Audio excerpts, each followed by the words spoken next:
Hello everyone and welcome back to A Bit Tactical, where today I'm going to be going over the sergeants and the warriors for the scout squad.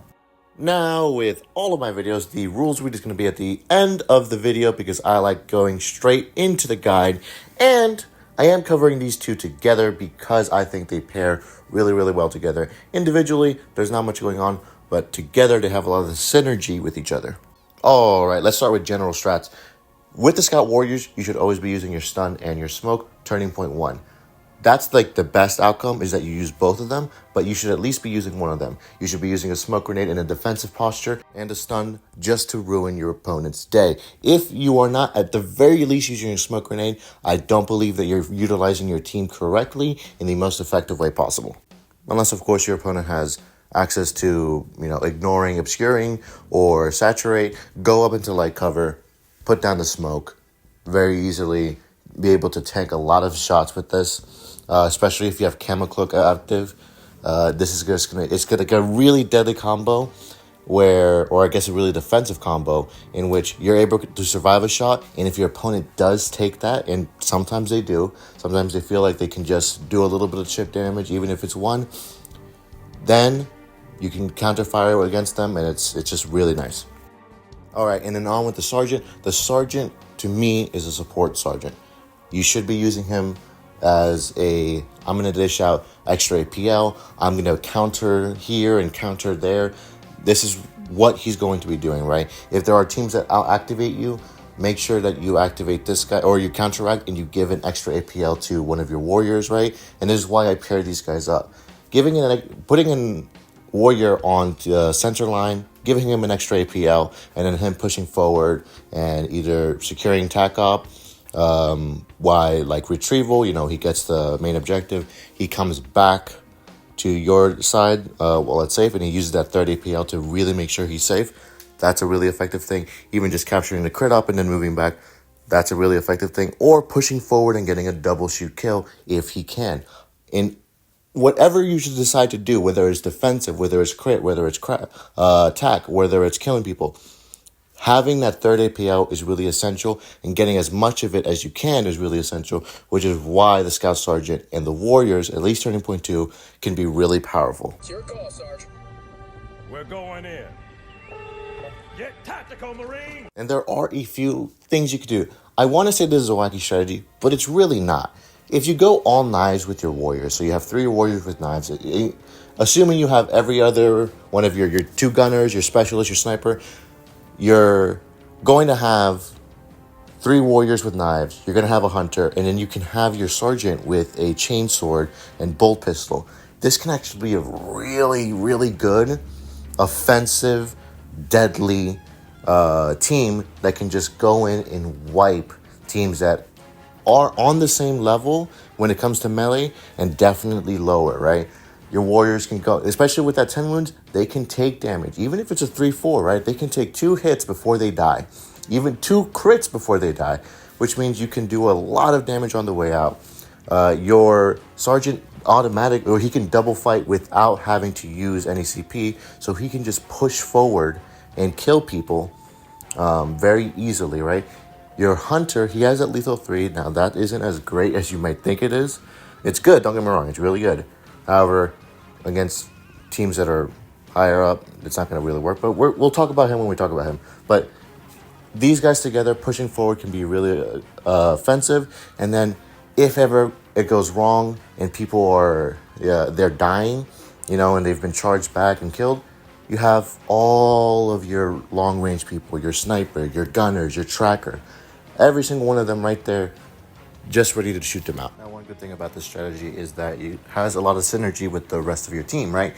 All of your sniper and your gunners can stay in the back on vantage and just start shooting down at people if they have that opportunity, or just in good sight line so that they have the shots when you get into combat and you either lose or somebody countercharges you and then they kill you, which is probably going to happen a lot.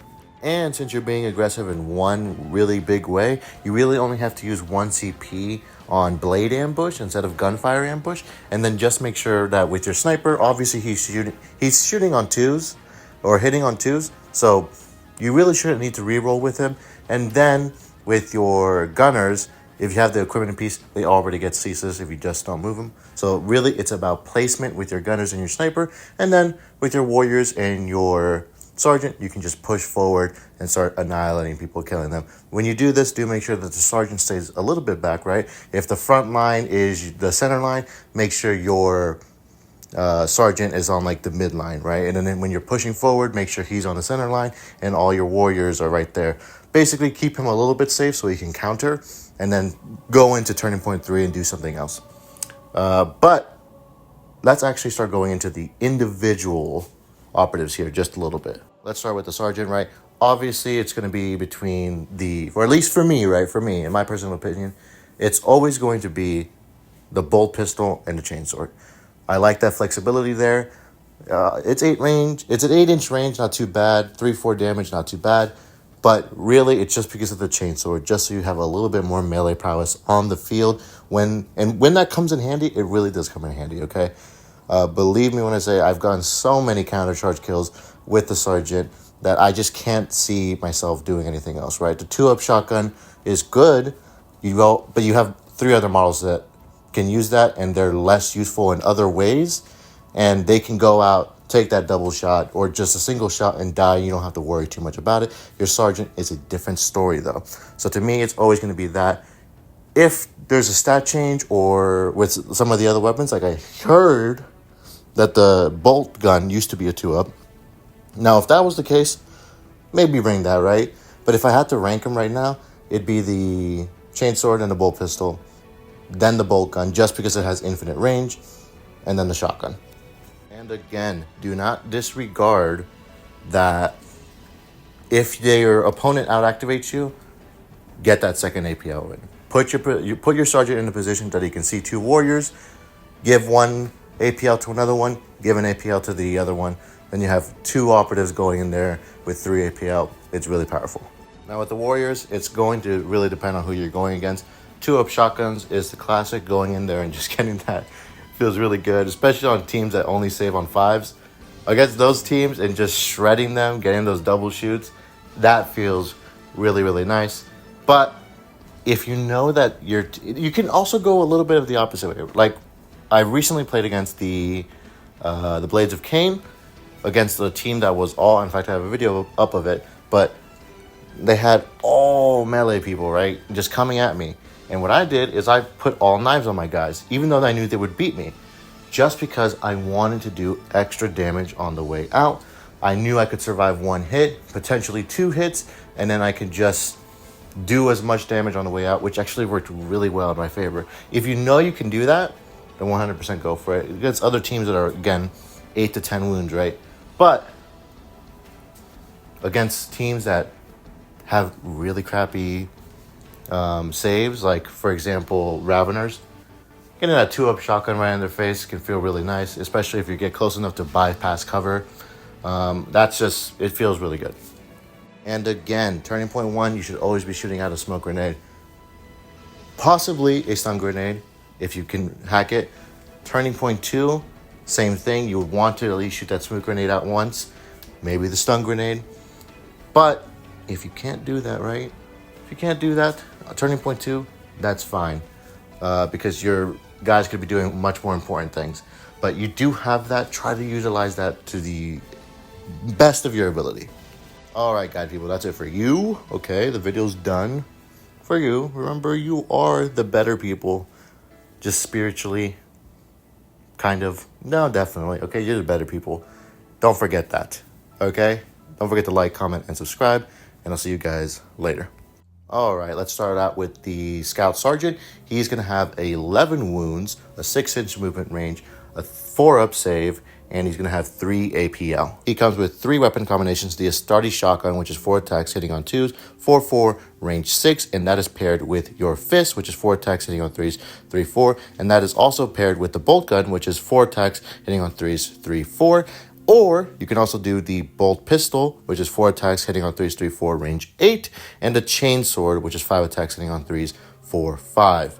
He comes with guidance and experience. Once during each of this operative's activations, you can select one other friendly Scout Squad operative visible to it until the end of that operative's next activation. Add 1 to its APL stat. Do note it is visible to it. So as long as you can see your operative, you can give him an extra APL. You do not need to be within. Don't let people tell you that it is. It's just visibility to it. And then you have Astartes. During this operative's activation, it can perform either 2 shoot actions or 2 fight actions. If it's 2 shoot actions, an Astartes shotgun, bolt pistol, or bolt gun must be selected for at least one of them. This operative can counteract regardless of its order.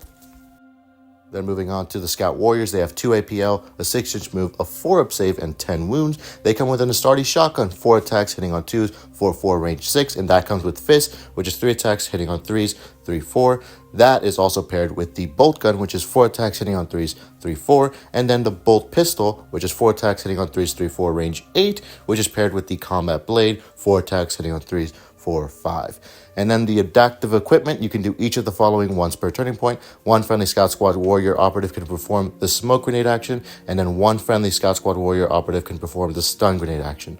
These rules for these actions are found in universal equipment. Performing these actions using this rule doesn't count towards their action limits. So what that means is that if you take smoke grenades from your utility and then you use a smoke grenade with the warrior, you don't actually have to subtract from that universal equipment, right? And you shouldn't do that. You can if you want to still for whatever reason, but you shouldn't if you have the free option here. All right, guys, that is it for this video. Rules read, people. Don't forget, I like you better. I love books. Love books. Okay, those who refuse to read books, bad people, inherently. Okay, don't forget to like, comment, and subscribe.